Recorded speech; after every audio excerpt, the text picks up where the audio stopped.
Hi, I'm Rebecca, I'm the Psych Coach, and today I'm going to be talking to you about insecurity, personal insecurity, the kind of insecurity that has an impact on your day-to-day functioning, the kind of insecurity that lends itself to you not living as happy a life as you could because you don't feel like you've necessarily got meaningful contributions to make, that you don't feel like what you're saying is worth being heard.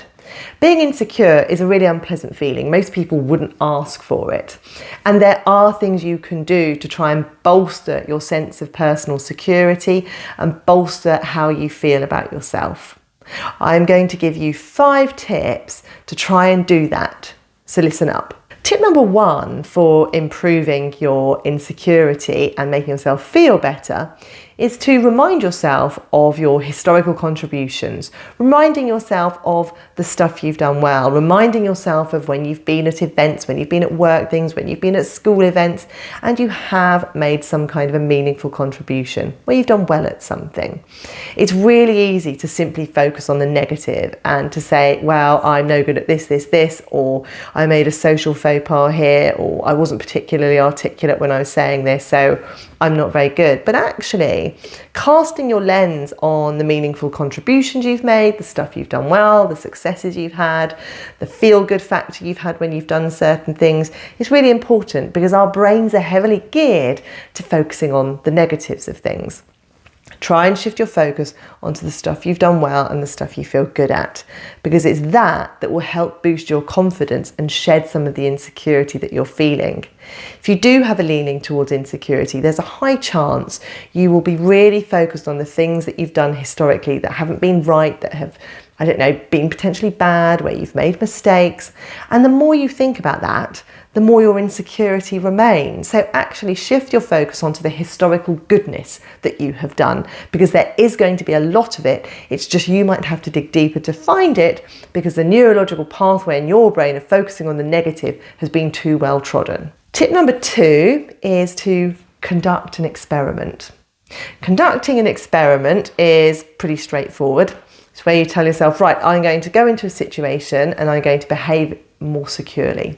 I'm going to sit in a more confident way. I'm going to talk like I feel more secure. I'm going to talk like I've got something meaningful to add. I'm going to walk as if I've got purpose and confidence, and then see how you feel afterwards. Experiments are pretty straightforward, aren't they? You essentially test a hypothesis, you test a theory. With this, you can test, how am I going to feel, or am I going to feel better if I make a contribution in a social situation? I predict I'm going to feel good if I say something. Or maybe if you've got a negative leaning, you might think, I'm going to feel really bad if I speak up in public, or I'm going to feel really bad if I make myself seen at a friend's house when we're having a big gathering. Actually, test those things out. It could be that if you act as if you're more confident than you feel and you test out some of these experiments, you may realise that actually you feel better after acting as if you're more confident. You feel better about speaking up. Don't go into a situation thinking I must make some kind of really meaningful, powerful interaction with someone and I must say something perfectly, I must be really eloquent. Just sort of work from the basis that saying something or carrying yourself in a confident way is good enough. Experiments aren't about passes or fails, are they? Experiments are about just testing something out. So test out what it feels like to sit with your head held slightly higher than you would normally. Test out what it's like to have a more casual interaction with someone without putting the pressure on yourself of it must be perfect and I must be really funny and I must be really witty and entertaining, and see what happens. This isn't a pass or fail, it's simply testing out what happens when you try new things. If you feel better about yourself, great, do more of it. If you don't feel as good about yourself after you've done something, tweak it a little. Think, what can you do next time to try and feel better after a certain situation? Experiments are really important, especially when it comes to testing out negative theories, like I wouldn't be able to cope if I said something silly in front of someone. Try it out, let's see. My guess is you would cope. Tip number 3 is to mimic the behaviour of other confident people. It's so beneficial to be around confident people. Not really confident people, of course, because that could feel a little suffocating. But think about people in your world or in your social situation that are more confident and try and mimic that behaviour.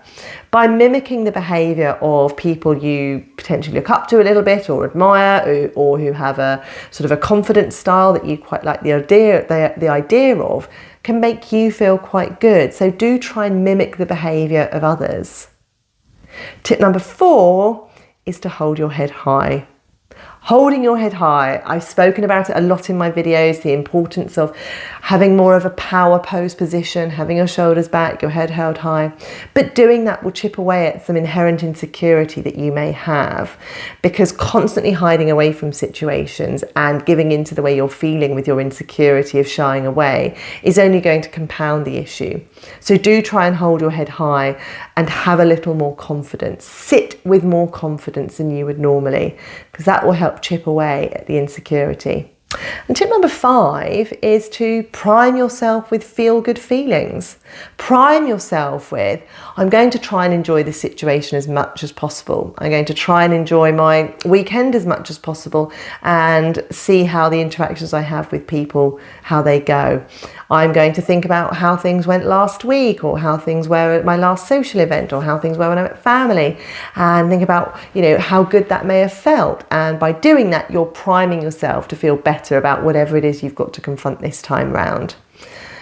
Giving yourself the feel-good vibe before you enter a situation, and telling yourself that you're capable and competent and you've got historical successes really counts for a huge amount. Because if I said before you go into a situation, tell yourself about all the bad things that have gone wrong socially and all the mistakes you've made and the stuff you're not particularly good at, well, that's going to feed the insecurity. So try and do the opposite. And by doing the opposite, you really will chip away at the insecurity that's there. It might be the case that you're never going to become the most confident person in the world, but that's okay. That's not what you're aiming for. What you're aiming for is trying to reduce a bit of the insecurity that you feel. And the value in reminding yourself of your historical contributions and the stuff you've done well is huge. So my biggest takeaway from this video is to do just that. Remind yourself of historical successes, things that you've done well, things that you like about yourself, and focus on that, not the negatives. If you've enjoyed today's video, please do hit the like button, subscribe to my channel, and I will give you plenty more tips on how you can use psychology on a day-to-day basis.